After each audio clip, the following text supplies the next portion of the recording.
Eh, Judulnya apa ya?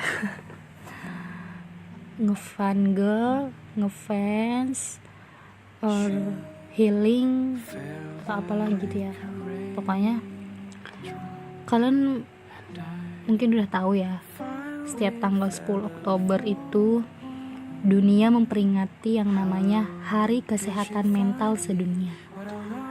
Peringatan tersebut artinya betapa pentingnya kesehatan mental seseorang.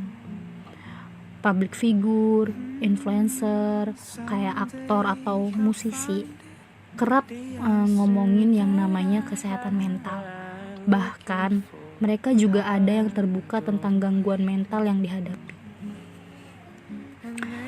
Pada akhirnya, musisi-musisi menciptakan sebuah karya yang bertujuan untuk menyebarkan kesadaran tentang kesehatan mental, termasuk para musisi K-pop, dan beberapa dari mereka tuh kerap membuat musik itu bertujuan buat healing, agar para pendengarnya ngerasa lebih rileks abis ngedengerin lagu itu. Kayak contohnya waktu tahun 2020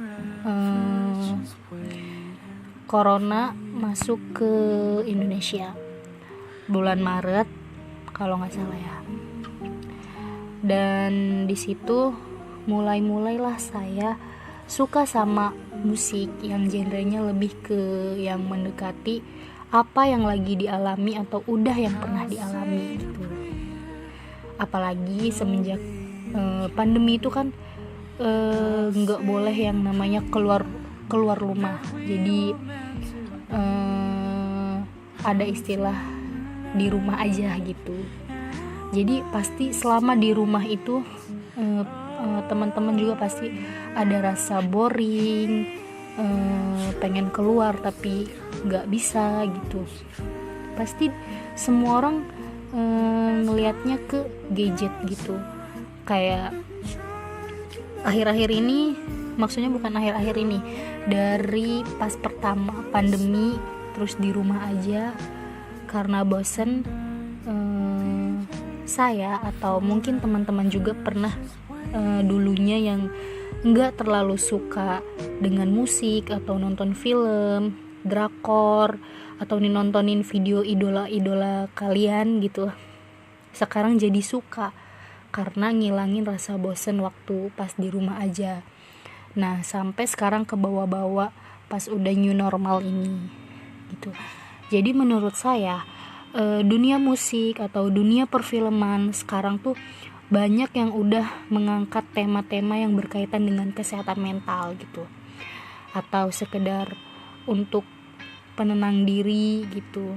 Jika kalau kita lagi butuh buat sendiri, dan biasanya dengerin musik itu adalah solusinya gitu, solusi buat anak-anak yang beranjak dewasa gitu. Kayak contohnya mungkin teman-teman juga pernah ya, ketika mungkin ngerasa dunia tuh udah gak berpihak sama kamu, atau kamu capek sama hidup, mau nangis tapi gak mau diliatin sama orang-orang, dan akhirnya kamu milih tidur sambil dengerin musik gitu. Kayak kebawa banget sama suasananya kadang kayak gitu.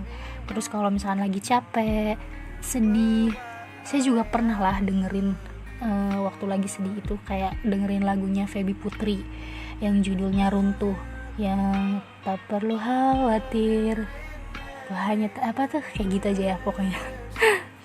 Terus kalau lagi banyak masalah, saya juga sering dengerin lagu BTS yang judulnya Life Goes On itu, yang apa ya, na na na na na na na na, pokoknya itu aja ya. Mungkin kayak gitu. Atau kalau misalkan kayak lagi bener-bener bosen atau nonton drakor, kalau lagi bener-bener bosen, saya biasanya tuh langsung nonton drakor atau film yang ngebuat bosen itu jadi hilang gitu. Kadang abis nonton drakor atau nonton film itu ngerasa jiwa-jiwa ngefansnya itu tuh kayak keluar gitu.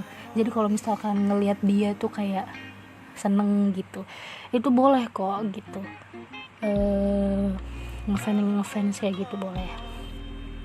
Dulu juga saya jarang nonton yang namanya drakor, tapi karena semenjak pandemi ya mulai gitu saya nonton. Kadang juga nonton film-film Indonesia, series Indonesia gitu. Tapi kebanyakan kalau saya tuh nontonnya yang berpengaruh gitu buat saya, kayak misalkan ada pelajaran yang diambil dari si film itu gitu. Karena kalau itu kalau misalkan udah nonton yang bisa diambil pelajaran itu, saya bisa buat referensi gitu untuk buat novel atau podcast kayak gini gitu. Jadi bisa diutarain sama kalian gitu, karena mungkin sama-sama mengalami gitu tuh. Jadi sekarang tuh banyak anak muda hingga yang udah nikah pun jadi fangirling gitu, ngefans sama BTS atau Treasure apa tuh terus siapa lagi ya, EXO gitu ya. Kebanyakan mulai ya dari pandemi ini nggak sih ya, soalnya kan waktu pandemi itu bosen, pas waktu ngeliat mereka jadi seneng gitu. Itu boleh banget malahan. Yang penting waktu kita lagi sedih kan, kesehatan mental itu penting banget gitu buat kita gitu. Jadi kalau misalkan ngefangirl adalah jalan terbaiknya, ya boleh-boleh aja gitu, karena itu adalah sebuah obat dan hiburan gitu. Ya nggak apa-apa kok, itu manusiawi, karena yang menjalankan adalah diri kamu sendiri gitu.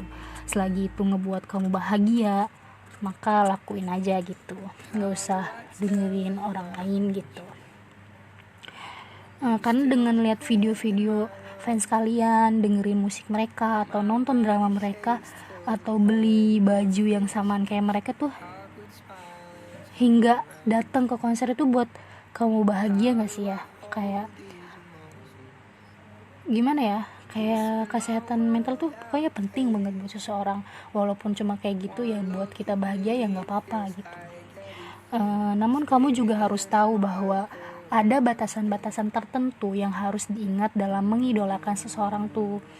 Karena menurut psikolog Rati Zulhaki, mengidolakan seseorang hingga menjadi fanatik itu gak masalah, asalkan mereka harus bisa memastikan apa yang mereka lakuin gak ngeganggu fungsi kehidupan sehari.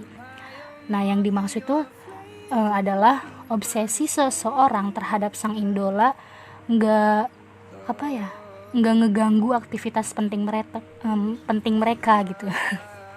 Jadi kalau misalkan waktunya buat belajar ya dipakai buat belajar gitu, waktunya buat beribadah sama Tuhan ya berhenti dulu gitu. Jadi yang pokoknya jangan sampai mengganggu kewajiban kita gitu. Jadi kita nggak apa-apa obsesi fanatik, tapi jangan sampai melewati batas, karena aktivitas sehari-hari lebih wajib.